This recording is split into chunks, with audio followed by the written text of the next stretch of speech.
Hi, good morning. അപ്പോൾ നമ്മുടെ ഇന്നത്തെ റെസിപ്പി ഇതെന്താണ് ഇങ്ങനെ എന്ന് നിങ്ങൾക്ക് സംശയം തോന്നണ്ട. ദീപാവലി സ്പെഷ്യൽ അല്ലേ? അപ്പോൾ ദീപാവലി സ്പെഷ്യൽ ആയിട്ട് ഒരു മധുരം ആവട്ടെ എന്ന് വിചാരിച്ചു. എല്ലാവർക്കും ഹാപ്പി ദിവാലി. അതുപോലെ തന്നെ ഒരു ദിവാലി സ്വീറ്റ് ഉണ്ട്. നിങ്ങളെല്ലാവരും ഇന്ന് തന്നെ ഉണ്ടാക്കി കഴിക്കണം കേട്ടോ. വൈകുന്നേരത്തിനുള്ള സമയം കിട്ടുമ്പോൾ എപ്പോഴെങ്കിലും ഉണ്ടാക്കി കഴിക്കാവുന്നേ ഉള്ളൂ. നമ്മുടെ വീട്ടിലുള്ള കാര്യങ്ങൾ ചേർത്തിട്ടാണ് നമ്മളിത് ഉണ്ടാക്കുന്നത്. നല്ല ടേസ്റ്റുമാണ്. അപ്പോൾ എങ്ങനെയാണ് നമ്മുടെ ഈ ഒരു ദിവാലി സ്വീറ്റ് ഉണ്ടാക്കുന്നതെന്ന് നോക്കാം. അതുപോലെ തന്നെ നമ്മുടെ ചാനൽ ഇതുവരെ സബ്സ്ക്രൈബ് ചെയ്തിട്ടില്ലെങ്കിൽ ഒന്ന് സബ്സ്ക്രൈബ് ചെയ്ത് സപ്പോർട്ട് ചെയ്യുകയും കൂടി ചെയ്യണേ. നമുക്ക് എങ്ങനെയാണ് നമ്മുടെ ദിവാലി സ്വീറ്റ് തയ്യാറാക്കുന്നതെന്ന് നോക്കിയാലോ. നമുക്ക് നമ്മുടെ ഇൻഗ്രീഡിയൻസ് നോക്കാം. നമ്മളിപ്പോൾ ഒരു ചുരക്കി എടുത്തിട്ടുണ്ട്, അതുപോലെ തന്നെ നെയ്യ് എടുത്തിട്ടുണ്ട്, ഒരു കപ്പ് പഞ്ചസാര എടുത്തിട്ടുണ്ട്, ഒരു പാക്കറ്റ് പാലെടുത്തിട്ടുണ്ട്. ഈ പാല് മുഴുവൻ വേണ്ട കേട്ടോ. പാലിൽ നിന്ന് അര കപ്പ് പാല് മതി. അതുപോലെ തന്നെ ചുരക്കിയ മുഴുവൻ വേണ്ട. ചുരക്കിയുടെ മുക്കാൽ ഭാഗമാണ് ഞാൻ എടുക്കാൻ പോകുന്നത്. ബാക്കി കാൽ ഭാഗം വേറെ കറി ഉണ്ടാക്കാനാണ്. ഒരു 3.5 ടേബിൾ സ്പൂൺ നെയ്യും ചേർക്കാം. പിന്നെ നിങ്ങൾക്ക് താല്പര്യമുണ്ടെങ്കിൽ ഇതിലേക്ക് കാഷ്യൂനട്ടോ ആൽമണ്ട്സോ നിങ്ങൾക്ക് ഇഷ്ടമുള്ള ഡ്രൈ നട്ട്സ് ചേർക്കാം. അതുപോലെ തന്നെ ഇപ്പോൾ റേസിൻസ് ഒക്കെ ഇഷ്ടമാണെങ്കിൽ റേസിൻസ് ചേർക്കാം. പിന്നെ മധുരത്തിനനുസരിച്ച് നിങ്ങളുടെ ടേസ്റ്റിനനുസരിച്ച് പഞ്ചസാരയുടെ അളവിൽ വ്യത്യാസം വരുത്താം. അപ്പോൾ ആദ്യം നമുക്ക് ഈ ചുരക്കി ഒന്ന് തൊലിയൊക്കെ മാറ്റി ക്ലീൻ ആക്കി എടുക്കാം, കഴുകി വൃത്തിയാക്കി എടുക്കാം. അതിനുശേഷം വേണം നമുക്ക് ചുരക്കി ഒന്ന് ഗ്രേറ്റ് ചെയ്തെടുക്കാൻ. ഇപ്പോൾ നമ്മൾ നമ്മുടെ ചുരക്ക അതാ തൊലിയൊക്കെ മാറ്റി ക്ലീൻ ആക്കി എടുത്തിട്ടുണ്ട്. ഇത് ഇനി ഒന്നുകൂടി രണ്ടാക്കി എടുത്തിട്ടാണ് ഞാൻ ഗ്രേറ്റ് ചെയ്യാൻ പോകുന്നത്. ഗ്രേറ്റ് ചെയ്യാൻ എളുപ്പത്തിനാണ് നമ്മൾ വീണ്ടും രണ്ടാക്കി എടുക്കുന്നത്. ചെറിയ പീസുകളാകുമ്പോൾ എളുപ്പത്തിൽ ഗ്രേറ്റ് ചെയ്തെടുക്കാം. ഇനി നമുക്കിതൊരു ഗ്രേറ്റർ എടുത്തിട്ട്, ഗ്രേറ്ററിൻ്റെ വലിയ പോർഷൻ ഉണ്ടല്ലോ, നമ്മൾ ക്യാരറ്റൊക്കെ ഗ്രേറ്റ് ചെയ്യുന്ന പോർഷൻ, ആ ഒരു പോർഷൻ തന്നെ എടുത്ത് ഗ്രേറ്റ് ചെയ്യുക. ഇതിൻ്റെ സീഡ്സ് വീഴാതെ നോക്കുക, അതാണ് നമ്മൾ ശ്രദ്ധിക്കേണ്ട ഒരു കാര്യം. ഇങ്ങനെ കറക്കി കൊടുക്കുക ഗ്രേറ്റ് ചെയ്യുമ്പോൾ. സീഡ്സ് ഇല്ലാത്ത പോർഷൻ നോക്കി ഇതുപോലെ ഇങ്ങനെ ഗ്രേറ്റ് ചെയ്ത് എടുത്തു കഴിയുമ്പോൾ നമ്മുടെ ചുരക്ക വളരെ കനം കുറഞ്ഞ് കിട്ടുകയും ചെയ്യും. വേഗം തന്നെ വെന്ത് കിട്ടുകയും ചെയ്യും കേട്ടോ. ചുരക്കയ്ക്ക് വേവ് പൊതുവേ കുറവാണ്. പിന്നെ ഗ്രേറ്റ് ചെയ്ത ചുരക്കാണെങ്കിൽ വളരെ ഫാസ്റ്റായിട്ട് കുക്കായി കിട്ടും. ഇപ്പോൾ കണ്ടോ, നല്ല നൈസായിട്ട് ഗ്രേറ്റ് ചെയ്തെടുത്തിട്ടുണ്ട്. ഇതുപോലെ നമുക്ക് ഈ ചുരക്ക കംപ്ലീറ്റ് ഗ്രേറ്റ് ചെയ്തെടുക്കാം. നമ്മുടെ ചുരക്ക മുഴുവൻ നമ്മൾ ഗ്രേറ്റ് ചെയ്തെടുത്തിട്ടുണ്ട്. ഇത് കണ്ടോ, ചുരക്ക ഗ്രേറ്റ് ചെയ്ത് കഴിയുമ്പോൾ ബാലൻസ് നടുഭാഗത്ത് ഇതുപോലെയാണ് വരിക, ആ സീഡ്സ് ഒക്കെ ഉള്ള പോർഷൻ. ഇത് നമുക്ക് കളയാം. അപ്പോൾ നമുക്കിനി ഇത് ഹൽവ ആക്കി എടുക്കാം. ഇതിനി പിഴിഞ്ഞൊന്നും എടുക്കരുത് കേട്ടോ. ചുരക്കയിലുള്ള വെള്ളം നമുക്ക് വേണം. അതുകൊണ്ട് ചുരക്ക ഗ്രേറ്റ് ചെയ്ത് അതുപോലെ തന്നെ നമ്മൾ പാനിലേക്ക് മാറ്റണം. അപ്പോൾ നമ്മളൊരു പാൻ വെച്ചിട്ടുണ്ട്. നമ്മൾ ഇതുപോലെയുള്ള ഹൽവകൾ ഉണ്ടല്ലോ, നമ്മുടെ വെജിറ്റബിൾസ് കൊണ്ടുള്ള ഹൽവകൾ ഉണ്ടാക്കുമ്പോൾ നമ്മൾ നോൺ സ്റ്റിക്ക് പാനിൽ ചെയ്യാണ് എപ്പോഴും നല്ലത്. നമ്മൾ ഉരുളിയിലൊക്കെ ചെയ്യുന്നതിനേക്കാൾ ഏറ്റവും പെർഫെക്റ്റ് ആവുന്നത് നോൺ സ്റ്റിക്ക് പാനിൽ ചെയ്യുമ്പോഴാണ്. അപ്പോൾ ഞാനിപ്പോൾ പാനിൽ നെയ്യൊന്നും ചേർത്തിട്ടില്ല. വെറുതെ നമ്മൾ ഗ്രേറ്റ് ചെയ്തെടുത്ത ചുരക്ക മാത്രം ചേർത്തിട്ടുള്ളൂ. ചുരക്കയിലുള്ള വെള്ളം ഒന്ന് വറ്റി വരുന്നത് വരെ നമ്മളൊന്ന് ഇളക്കി കൊടുക്കുക. ഒരു 2-3 മിനിറ്റ് ചുരക്ക വെള്ളത്തിലൊന്ന് കുക്കായി വരണം. അതാണ് നമ്മൾ ഉദ്ദേശിക്കുന്നത്. ഇതൊന്ന് ലോ ഫ്ലെയിമിലാക്കിയിട്ട് അടച്ചു വെക്കാം. അപ്പോൾ ചുരക്ക നന്നായിട്ട് കുക്കായി കിട്ടും. നമുക്ക് ലോ ഫ്ലെയിമിൽ അടച്ചു വെച്ചിട്ടുണ്ടെങ്കിൽ വേഗം തന്നെ കുക്കാവും. ലോ ഫ്ലെയിമിലായിരിക്കണം കേട്ടോ. ഹൈ ഫ്ലെയിമിൽ അടച്ചു വെക്കരുത്. ഇടയ്ക്കിടയ്ക്ക് ഇളക്കി കൊടുക്കണം. വെള്ളം വറ്റി കഴിഞ്ഞിട്ടുണ്ടെങ്കിൽ അടിഭാഗത്ത് കരിഞ്ഞു പിടിക്കും. അപ്പോൾ കണ്ടോ, നമ്മുടെ ചുരക്കയിലുള്ള വെള്ളമൊക്കെ ഒന്ന് വറ്റി തുടങ്ങി. നമുക്ക് ഇതിലേക്കൊരു 1/2 കപ്പ് പാല്, തിളപ്പിച്ച പാലല്ല, തിളപ്പിക്കാത്ത പാലാണ്, അത് ചേർത്ത് ഇനി ഒന്ന് വേവിച്ചെടുക്കണം. ഈ പാലിൽ കിടന്ന് ചുരക്ക ഒന്ന് നന്നായിട്ട് വെന്ത് പാല് വറ്റി വരണം. അതുവരെ നമ്മൾ തുറന്നു വെച്ച് തന്നെ വേവിക്കുക. മീഡിയം ഫ്ലെയിമിൽ വെച്ചിട്ട് അടച്ചു വെക്കേണ്ട. ഇടയ്ക്കിടയ്ക്ക് ഒന്ന് ഇളക്കി കൊടുക്കാം. പിന്നെ നിങ്ങൾക്ക് താല്പര്യമുണ്ടെങ്കിൽ മാത്രം ഗ്രീൻ ഫുഡ് കളർ 1-2 ഡ്രോപ്പ് ചേർക്കാം കേട്ടോ. ഹൽവയ്ക്ക് കളർ വേണമെന്നുണ്ടെങ്കിൽ. ഇല്ലെങ്കിൽ ഈ ചുരക്കയുടെ കളർ മതി എന്നുണ്ടെങ്കിൽ നിങ്ങൾക്ക് അങ്ങനെ തന്നെ ചെയ്യാം. ഞാനിപ്പോൾ ഫോട്ടോയ്ക്ക് ഒരു ഭംഗി ഉണ്ടാവാൻ വേണ്ടി ഒരു 2 ഡ്രോപ്പ് ഫുഡ് കളർ ചേർക്കുന്നുണ്ട്. പെർമിറ്റഡ് ഫുഡ് കളറാണ്, അതുകൊണ്ട് ഒരു കുഴപ്പമില്ല ചേർക്കുന്നത് കൊണ്ട്. നിങ്ങൾ വീട്ടിൽ ചെയ്യുമ്പോൾ ചേർക്കണമെന്ന് നിർബന്ധമൊന്നുമില്ല. ആവശ്യമുണ്ടെങ്കിൽ മാത്രം ചേർക്കുക. ഇതും ഇളക്കി കൊടുത്തോണ്ടിരിക്കുക കേട്ടോ ഇടയ്ക്കിടയ്ക്ക്. അപ്പോൾ ഈ സമയത്ത് തന്നെ നമ്മുടെ കാഷ്യൂനട്ടും ആൽമണ്ട്സും നമ്മൾ എന്തൊക്കെയാണോ ഇതിലേക്ക് ചേർക്കുന്നത് അതൊക്കെ റെഡിയാക്കി വയ്ക്കുക. ആൽമണ്ട്സ് ഒക്കെ ആണെങ്കിൽ ചെറുതായിട്ട് കട്ട് ചെയ്ത് വയ്ക്കുക. കാഷ്യൂനട്ടും ചെറുതായിട്ട് കട്ട് ചെയ്ത് വയ്ക്കുക. ഏലക്ക ഉണ്ടെന്നുണ്ടെങ്കിൽ കുറച്ച് പഞ്ചസാര ചേർത്ത് ഏലക്ക പൊടിച്ച് വയ്ക്കുക. ഇല്ലെങ്കിൽ വാനില എസൻസ് ചേർക്കാം. പക്ഷേ ഏലക്കയുടെ ഫ്ലേവറാണ് ഹൽവയ്ക്ക് എപ്പോഴും നല്ലത്. അപ്പോൾ ഇത്രയും കാര്യങ്ങൾ ഈ ഒരു സമയത്ത് ചെയ്ത് വയ്ക്കുക. ഈ പാലൊന്ന് തിളച്ച് വറ്റി കുറുകി വരട്ടെ. അപ്പോൾ നമ്മുടെ പാലൊക്കെ ഇത് കണ്ടോ വറ്റി തുടങ്ങിയിട്ടുണ്ട്. ഇനി നമുക്കിതിലേക്ക് മധുരത്തിനനുസരിച്ച് പഞ്ചസാര ചേർക്കാം. നിങ്ങൾക്ക് എത്ര മധുരം വേണം എന്നുള്ളതനുസരിച്ച് പഞ്ചസാര ചേർക്കാം. മധുരം കുറവ് മതി എന്നുണ്ടെങ്കിൽ ഒരു 3/4 കപ്പോളം ചേർത്താലും മതി. നല്ല കടും മധുരം വേണമെന്നുണ്ടെങ്കിൽ 1 കപ്പ് പഞ്ചസാര ചേർക്കാം. ഇനി പഞ്ചസാര ഈ ചുരക്കയിലേക്കൊന്ന് പിടിച്ചു വരട്ടെ, നന്നായിട്ട് മെൽറ്റായിട്ട്. അപ്പോൾ ഞാനൊരു 10 മിനിറ്റോളം ലോ ഫ്ലെയിമിൽ അടച്ചു വെച്ചു കേട്ടോ, പാല് ചേർത്തിട്ട്. ആ പഞ്ചസാരയും മെൽറ്റായി തുടങ്ങി. ഈ പഞ്ചസാര നമ്മുടെ ചുരക്കയിലേക്കൊന്ന് പിടിച്ചു വരട്ടെ. ഈ ഒരു സ്റ്റേജിലാണ് ഞാനിപ്പോൾ ഫുഡ് കളർ ആഡ് ചെയ്യാൻ പോകുന്നത്. ഈ സ്റ്റേജിൽ ആഡ് ചെയ്താൽ മതി, അതിന് മുൻപേ ആഡ് ചെയ്യണ്ട. പാലിലേക്ക് നമ്മൾ ചേർത്തിട്ടുണ്ടെങ്കിൽ ചിലപ്പോൾ പാല് പിരിഞ്ഞു പോയാലോ, ഞാൻ ഇതുവരെ ചേർത്ത് നോക്കിയിട്ടില്ല പാലിലേക്ക്. അതുകൊണ്ടാണ് ഞാൻ ഈ ഒരു സ്റ്റേജിൽ ഫുഡ് കളർ ആഡ് ചെയ്യാൻ പോകുന്നത്. ഒരു 2 ഡ്രോപ്പ് ഫുഡ് കളർ ആഡ് ചെയ്തിട്ടുണ്ട്. നമ്മൾ ജിലേബിയിലൊക്കെ ചേർക്കുന്ന ആ ഒരു ഓറഞ്ച് കളറിൻ്റെ തന്നെ ഗ്രീൻ കളറാണിത്. കണ്ടോ, ഓവറായി പോയിട്ടൊന്നുമില്ല. നമ്മുടെ ഹൽവയ്ക്ക് നല്ലൊരു കളർ വരും. ഇനിയും നമുക്കിതിലേക്ക് കുറച്ച് കാര്യങ്ങളും കൂടി ചേർക്കാനുണ്ട്. നിങ്ങൾക്ക് കൂടുതൽ ഡാർക്ക് ഗ്രീൻ കളർ വേണമെന്നുണ്ടെങ്കിൽ കൂടുതൽ ഫുഡ് കളർ ആഡ് ചെയ്യാം കേട്ടോ. പിന്നെ നമ്മൾ ലൈറ്റായിട്ട് കളർ ചേർക്കുകയാണെങ്കിൽ കാണാൻ അതിനൊരു ഒറിജിനാലിറ്റി ഉണ്ടാവും. അപ്പോൾ ഇനി ഈ പഞ്ചസാര ഒന്ന് വറ്റട്ടെ. ഈ സമയത്ത് നമുക്കിതിലേക്ക് കുറച്ച് ഏലക്കപ്പൊടി പഞ്ചസാര ചേർത്ത് പൊടിച്ചത് ചേർത്ത് കൊടുക്കാം. നമ്മളിതിലേക്ക് വേറെ ഫ്ലേവറിനായിട്ട് ഒന്നും ചേർക്കുന്നില്ല, വാനില എസൻസ് പോലെയുള്ള കാര്യങ്ങളൊന്നും ചേർക്കുന്നില്ല. ഏലക്കപ്പൊടിയാണ് ചേർക്കുന്നത്. അതുകൊണ്ട് ഞാനൊരു 3/4 ടീസ്പൂൺ ഏലക്കപ്പൊടി ചേർക്കുന്നുണ്ട്.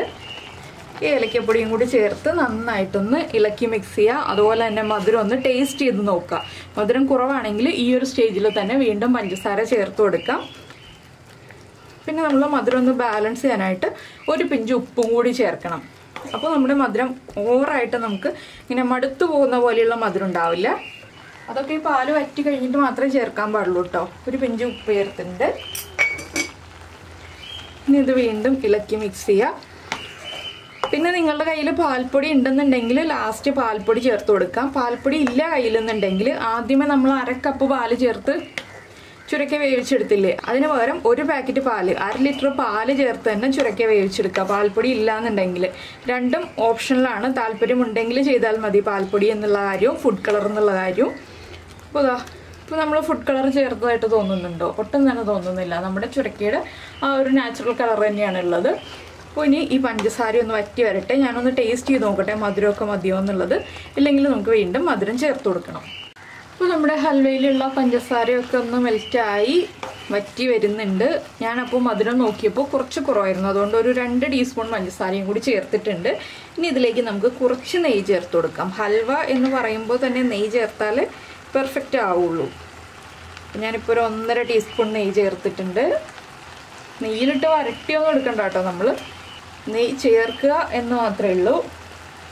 ഇനി ഈ നെയ്യും കൂടി ചേർത്ത് ഇളക്കി മിക്സ് ചെയ്തിട്ട് നമ്മൾ ഇതിലേക്ക് ആഡ് ചെയ്യാൻ പോകുന്നത് വേറൊരു കാര്യമാണ്. നമ്മുടെ നട്ട്സൊക്കെ നമുക്ക് വേണമെന്നുണ്ടെങ്കിൽ നെയ്യിൽ ഫ്രൈ ചെയ്തിട്ട് ചേർക്കാം. ഞാനിപ്പോൾ നട്ട്സ് ഒന്നും നെയ്യിൽ ഫ്രൈ ചെയ്ത് ചേർക്കുന്നില്ല. നെയ്യൊന്ന് ഈ ചുരക്ക അബ്സോർബ് ചെയ്ത് കഴിയുമ്പോൾ നമുക്ക് നട്ട്സ് ചേർക്കാം. നെയ്യിൽ ഫ്രൈ ചെയ്ത് ചേർക്കുകയാണെങ്കിൽ നട്ട്സിൻ്റെ കളറൊക്കെ മാറിപ്പോവല്ലോ. അതുകൊണ്ടാണ് നെയ്യിൽ ഫ്രൈ ചെയ്യാതെ ഡയറക്റ്റ് ആഡ് ചെയ്ത് കൊടുക്കുന്നത്. നിങ്ങൾക്ക് നെയ്യിൽ ഫ്രൈ ചെയ്ത് ചേർക്കണം എന്നുണ്ടെങ്കിൽ അങ്ങനെ ചേർക്കാം കേട്ടോ. ഇനി ഈ ഒരു പഞ്ചസാര ആ ലിക്വിഡ് ഒന്ന് വറ്റി വരട്ടെ നന്നായിട്ട്. ഒരുവിധം വറ്റിയാൽ മതി, കംപ്ലീറ്റ് വറ്റണ്ട. അപ്പോൾ നമുക്കിതിലേക്ക് വേറെ കാര്യങ്ങൾ ചേർക്കാനുണ്ട്. ഇത് ഒരുപാട് ബുദ്ധിമുട്ടുള്ളൊരു ഹൽവ അല്ല കേട്ടോ, എളുപ്പത്തിൽ ഉണ്ടാക്കാൻ പറ്റുന്ന ഹൽവയാണ്. ഒന്ന് ഗ്രേറ്റ് ചെയ്തെടുക്കണം, കുറച്ച് സമയം ഇളക്കണം എന്നുള്ളത് മാത്രമേ ഇതിൽ പ്രധാനപ്പെട്ട 2 കാര്യങ്ങളുള്ളൂ. ബാക്കിയുള്ളതൊക്കെ നമ്മുടെ വീട്ടിൽ എപ്പോഴും അവൈലബിൾ ആയിട്ടുള്ള കാര്യങ്ങളൊക്കെ തന്നെയാണ്. നെയ്യൊക്കെ നമ്മുടെ ചുരക്കയിലേക്ക് പിടിച്ചു വരുന്നുണ്ട്. ഇനി നമ്മൾ ചേർക്കാൻ പോകുന്നത് പാൽപ്പൊടിയാണ്. പാൽപ്പൊടി നിങ്ങൾക്ക് കപ്പിൽ മെഷർ ചെയ്യണമെങ്കിൽ കപ്പിൽ മെഷർ ചെയ്യാം. ഞാനിപ്പോൾ ഒരു 10 രൂപയുടെ പാക്കറ്റാണ് 2 എടുത്തിട്ടുള്ളത്. അപ്പോൾ നിങ്ങൾക്ക് അങ്ങനെ മതിയെന്നുണ്ടെങ്കിൽ അങ്ങനെ ആഡ് ചെയ്യാം. ഇത് കണ്ടോ, ആ സിറപ്പൊക്കെ വറ്റി തുടങ്ങുമ്പോൾ നമുക്ക് ഈ പാൽപ്പൊടി ഇങ്ങനെ എല്ലാ ഭാഗത്തേക്കും സ്പ്രെഡ് ആക്കി ഇട്ട് കൊടുക്കാം.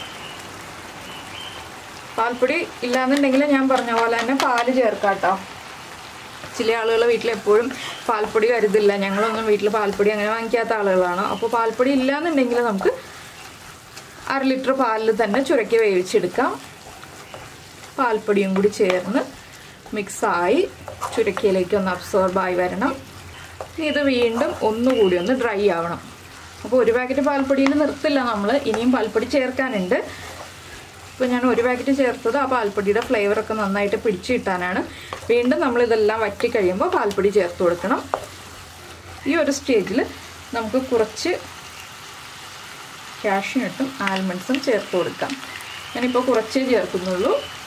ഇതൊന്ന് മിക്സ് ചെയ്യാൻ എളുപ്പത്തിനാണ് ഇടയ്ക്കിടയ്ക്കായിട്ട് ചേർക്കാമല്ലോ എന്ന് വിചാരിക്കുന്നത്. നെയ്യൊക്കെ കൂടുതൽ ഇഷ്ടമാണെങ്കിൽ കൂടുതൽ ചേർത്ത് കൊടുക്കാവുന്നതേ ഉള്ളൂ കേട്ടോ. അപ്പോൾ കണ്ടോ, നമ്മൾ പാനിൽ നിന്ന് നീക്കുമ്പോൾ സൈഡിൽ ഇതുപോലെ വെള്ളം പോലെ വരുന്നത് അതും കൂടി ഒന്ന് വറ്റി വരണം. അതുവരെ നമ്മളൊന്ന് ഇളക്കി കൊടുത്തുകൊണ്ടിരിക്കുക. ഇടയ്ക്കിടയ്ക്കായിട്ട് ഇടയ്ക്ക് ഇതുപോലെ സ്പ്രെഡ് ചെയ്തിട്ടിട്ട് വീണ്ടും ഒരു 2 മിനിറ്റ് കഴിഞ്ഞ് ഇളക്കി കൊടുക്കുക. അങ്ങനെ ഇളക്കി കൊടുത്ത് നമ്മുടെ ഹൽവ നമുക്ക് റെഡിയാക്കി എടുക്കാം. ഇപ്പോൾ ഉണ്ടോ, നമ്മുടെ ഹൽവ പാകമായി കഴിഞ്ഞു. ഇതുപോലെ പാനിൽ നിന്ന് ഒരു ഭാഗത്തേക്ക് ഇളക്കുമ്പോൾ വിട്ട് വരുന്നുണ്ടെങ്കിൽ ഇതാണ് നമ്മുടെ ഹൽവയുടെ പാകം. നിങ്ങൾക്ക് ഇനി ഇതിൽ പാൽപ്പൊടി ചേർക്കണം എന്നുണ്ടെങ്കിൽ ചേർക്കാം. ഞാൻ ചേർക്കാൻ പോവാണ്.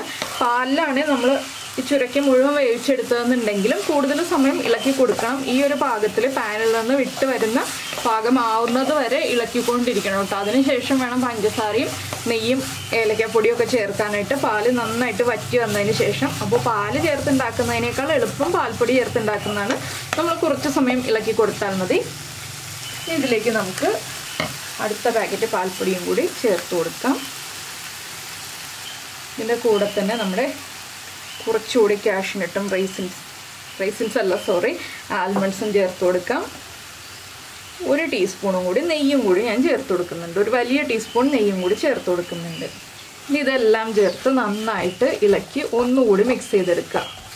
ലാസ്റ്റ് ആ നെയ്യ് ചേർക്കുമ്പോൾ നെയ്യുടെ ഫ്ലേവറൊക്കെ നന്നായിട്ട് നമ്മുടെ ഹൽവയിൽ ഉണ്ടാവും. നമ്മൾ പുറമേ നിന്ന് ഹൽവ വാങ്ങിക്കില്ലേ, ക്യാരറ്റ് ഹൽവയും ബീട്രൂട്ട് ഹൽവയൊക്കെ വാങ്ങിക്കുമ്പോൾ നല്ലൊരു നെയ്യ് ഫ്ലേവർ ഉണ്ടാവില്ലേ, അത് ഉണ്ടാവാനാണ് നമ്മൾ ലാസ്റ്റ് ഇതുപോലെ നെയ്യ് ചേർത്ത് കൊടുക്കുന്നത്. പിന്നെ ഈ കാഷ്നട്ടിനും ആൽമണ്ട്സിനൊന്നും അളവ് പറയാനില്ല കേട്ടോ. അതൊക്കെ നിങ്ങളുടെ ഇഷ്ടത്തിനനുസരിച്ച് അളവ് തീരുമാനിക്കുക. നിങ്ങൾക്ക് എത്രത്തോളം ചേർക്കണം എന്നുള്ളതനുസരിച്ച് ചേർക്കുക. ആൽമണ്ട്സ് ചേർക്കുമ്പോൾ ഇതുപോലെ ഇടയ്ക്ക് ആ ഒരു ബ്രൗൺ ഷെയ്ഡ് നമുക്ക് കാണാനും കിട്ടും, കടിക്കാനും കിട്ടും ഭംഗിയായിട്ട്. കാഷ്നട്ടിൻ്റെ കളർ മാത്രമാകുമ്പോൾ ഒരു ഭംഗിക്കുറവുണ്ടാവില്ലേ, കുറച്ചുകൂടി കളർഫുൾ ആവുന്നത് ആൽമണ്ട്സ് ചേർക്കുമ്പോഴാണ്. പിന്നെ ബ്ലാക്ക് റൈസിൻസ് വേണമെന്നുണ്ടെങ്കിൽ ചേർക്കാം. ഇപ്പോൾ ഉണ്ടോ, പാൽപ്പൊടി മുഴുവൻ അബ്സോർബ് ചെയ്തു. നമ്മളിതുപോലെ ഒരു ഷേപ്പിലേക്ക് ആക്കുകയാണെങ്കിൽ അതായി വന്നോളും. ഒരു ഭാഗത്തേക്ക് കംപ്ലീറ്റ് വിട്ട് വന്നോളും. ഇങ്ങനെ ഇളക്കി കൊടുക്കാനുള്ള ഒരു ഭാഗം കറക്റ്റായിട്ടുണ്ട്. ഇനി നമുക്ക് ഫ്ലെയിം ഓഫ് ചെയ്തിട്ട് ഒരു സെർവിങ് ബൗളിലേക്ക് മാറ്റാം. സെർവ് ചെയ്യുമ്പോൾ മുകളിൽ കുറച്ച് കാഷ്നട്ടും ആൽമണ്ട്സും ഒക്കെ ചേർത്തിട്ട് സെർവ് ചെയ്യുക. ഇത് സ്പൂണിൽ കോരി കഴിക്കുന്ന പാകത്തിലാണ് നമ്മൾ റെഡിയാക്കിയിട്ടുള്ളത്. നമ്മൾ പ്ലേറ്റിൽ സെറ്റ് ചെയ്ത് കട്ട് ചെയ്തെടുക്കുന്ന രീതിയിലുള്ള ഹൽവ പിന്നീട് ഒരു ദിവസം ചെയ്യാം കേട്ടോ. ചുരക്ക ഹൽവ ആ രീതിയിലും ചെയ്യാം. അത് ശർക്കരയിലാണ് ചെയ്യുക. പഞ്ചസാരയിലും ചെയ്യാം. പിന്നെ ശർക്കരയിൽ ചെയ്യുമ്പോഴാണ് കുറച്ചുകൂടി അതിന് ടേസ്റ്റ് ഉണ്ടാവുക. അത് 2 രീതിയിലുള്ളത് ഞാൻ പിന്നീട് ഒരിക്കൽ കാണിക്കാം. അപ്പോൾ ഇത് ഞാൻ എന്തായാലും ഒരു സെർവിങ് ബൗളിലേക്ക് മാറ്റട്ടെ.